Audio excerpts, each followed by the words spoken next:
क्या सच में शिवजी यानी शंकर भगवान अविनाशी है, पूर्ण परमात्मा है? आइए आज इस बात पर विवेचन करते हैं। एक बार भस्मागिरी नाम के राक्षस ने एक पैर पर खड़े होकर खूब तप किया।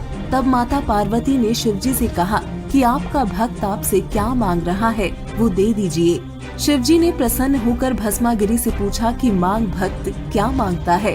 तब भस्मागिरी ने कहा कि मुझे आपके हाथ में मौजूद कड़ा चाहिए। उस कड़े की खासियत ये थी कि यदि वो कड़ा पहनकर किसी के सिर पर हाथ रखकर भस्म कह दिया जाए तो सामने वाला व्यक्ति तुरंत भस्म हो जाता था। शिवजी ने सोचा कि ये भक्ति करने वाला प्राणी जंगलों में रहता है, इसलिए जंगली जानवरों से बचने के लिए इस कड़े को मांग रहा होगा। शिवजी ने उसे वो कड़ा निकाल कर दे दिया। कड़ा पहनते ही भस्मागिरी बहुत जोर से हंसा तथा कहा कि हे शिव शंकर, सावधान, अब इस कड़े से मैं तुझे मारूंगा तथा तेरी पत्नी को अपनी पत्नी बनाऊंगा। ये बात सुनकर शिवजी बहुत परेशान हो गए तथा अपनी जान बचाने के लिए दौड़ पड़े। आगे आगे शिवजी, पीछे पीछे भस्मागिरी।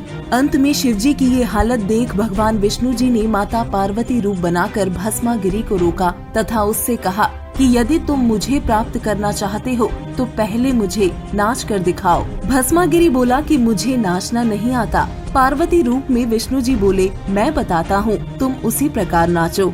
जैसे ही भस्मागिरी का हाथ उसके सर पर आ गया, तभी विष्णु जी ने कहा, भस्म हो जा। और भस्मागिरी उसी समय भस्म हो गया तथा उसके बाद उसका नाम भस्मासुर कहलाया।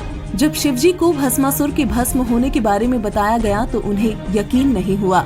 जब भस्मासुर की राख देख ली तब उन्हें शांति हुई। इससे स्पष्ट होता है कि शिवजी ना तो अंतर्यामी है, क्योंकि उन्हें ये पता ही नहीं था कि सामने वाला व्यक्ति किस उद्देश्य से तप कर रहा है, तथा ना ही अविनाशी परमात्मा है। यदि वो अविनाशी परमात्मा होते तो उन्हें भस्मासुर से भागने की आवश्यकता ही नहीं होती। आध्यात्म की ऐसी ही सत्य जानकारी के लिए चैनल को भी सब्सक्राइब करें। अधिक जानकारी के लिए डाउनलोड करें संत रामपाल जी महाराज ऐप व सब्सक्राइब करें संत रामपाल जी महाराज यूट्यूब चैनल।